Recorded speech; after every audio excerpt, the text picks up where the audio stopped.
இன்னைக்கு நாங்க பிரச்சாரம் மேற்கொள்ளும் போதுதான் அங்க சூளை தட்டாங்குளத்துல ஒரு 250 வீட்டுல வந்து கருப்பு கொடி கட்டியிருந்தாங்க. இங்க பிரதான இந்த எழும்பூர் தொகுதியில ரொம்ப காலமா திமுக தான் ஆட்சி பிடிக்கிறாங்க. அவங்க வந்து மக்களை வந்து ஏமாத்தி பொய் வாக்குறுதி சொல்லி மட்டுமே தான் வந்து இங்க ஆட்சியை பிடிச்சிக்க தவிர அவங்களோட ஒரு குறைய கூட அவங்க தீர்த்து வைக்கல. இங்க மக்களுக்கு வந்து 125 வருஷமா இருக்காங்க தட்டாங்குளத்துல. அவங்களுக்கு பட்டா வாங்கி கொடுங்கன்னு வாக்குறுதி பொய் வாக்குறுதி சொல்லி மறுபடியும் வந்து அவங்களுக்கு வந்து வின் பண்ண அன்னைக்குதான் ஓட்டு கேட்ட அன்னைக்குதான் வந்திருக்காங்க. வின் பண்ண அன்னையில ஒரு நாள் கூட இங்க வந்தது கிடையாது. சோ இது வந்து ஒரு மிகப்பெரிய ஏமாற்றமா அவங்க வந்து அவங்களுக்கு தோன்றிதான் வந்து இந்த 250 வீட்டுல வந்து கருப்பு கொடி கட்டினாங்க.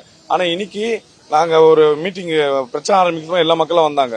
அவங்க கிட்ட ஒரு வாக்குறுதி கொடுத்தேன். நான் கொடுத்த வாக்குறுதி வந்து ரொம்ப சிம்பிள் தான்.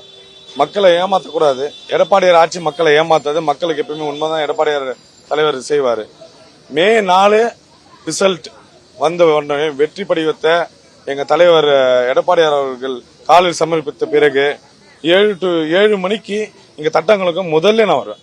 அந்த மக்கள் கோரிக்கையை ஏத்து அவங்களுடைய விஷயத்தை எடுத்து சட்ட ரீதியாவோ சட்டசபையிலயோ எல்லாத்தையும் பேசி இவங்க தட்டாங்குளம் மக்களுக்கு பட்டா வாங்கி கொடுக்கிற முயற்சி ஏற்படும் சொன்னோம். அனைத்து இந்திய அண்ணா திராவிட முன்னேற்ற கழக ஆட்சி மேல் நம்பிக்கை வந்து உடனே 250 வீட்டுல மக்கள் வந்து அந்த கருப்பு கொடியை கட்டி எங்களுக்கு ஆதரவு கொடுத்தாங்க. அது மிகப்பெரிய ஒரு வரவேற்பு, மிகப்பெரிய சந்தோஷம். அதே மாதிரி இங்க வந்து குமாரசாமி ராஜபுரத்துல கூட இங்க கூட பாத்தீங்க, இப்ப நம்ம அங்கதான் நின்றுருக்கோம். இங்க கூட 80 வருஷமா மக்கள் இங்கதான் 5 தலைமுறையா இருக்கிறாங்க. அவங்களுக்கே இதே போய் வாக்குறுதி கொடுத்து இங்க பட்ட சொல்லி அவங்களுக்கே எதுவுமே பண்ணல. இதுல இருந்தே பாருங்க சார், ரொம்ப கிளியரா தெரியுது இவங்களுடைய இதுல என்ன ரொம்ப கிளியரா என்ன தெரியுது. இவங்களுடைய விஷயமே வந்து மக்களை ஏமாத்துறதுதான் நோக்கமே. மக்களுக்கு சேவை செய்யணுமோ, மக்களை காப்பாற்றணுமோ, மக்கள் வாழ்வு மேம்படுத்தணுமோ, தமிழ்நாடு முன்னேறணும், சென்னை முன்னேறணும், எழும்பூர் மக்கள் முன்னேறணும் அப்படின்னு நீங்க யோசிக்கிறது. ஏன்னா அவங்க முன்னேற்றங்களை கேள்வி கேட்பாங்களே.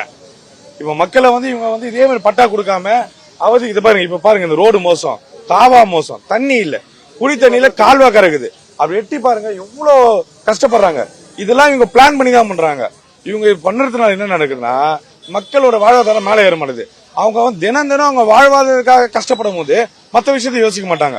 இவங்க நல்ல வாழ்க்கையை கொடுத்து என்ன பண்ணுவாங்க, இங்க நடக்கிற சோசியல் இஷ்யூஸ் யோசிப்பாங்க. அப்ப அவங்க ஆட்சிக்கு பிரச்சனை வரும். அவங்க ஆட்சிக்கு பிரச்சனை வரக்கூடாது, மக்கள் அவங்களை கேள்வி கேட்க கூடாதுனால இங்க மக்களை வந்து அடிமட்ட லெவல்லே வச்சு அழுத்தி அடிமைத்தனம் படுத்தி வச்சிருக்காங்க.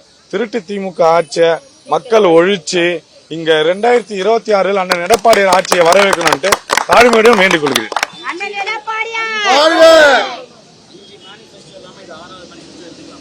இல்ல பட்டான்றது வந்து மேனிபெஸ்டோன்றது வந்து எல்லாருக்கும் சேர்த்து.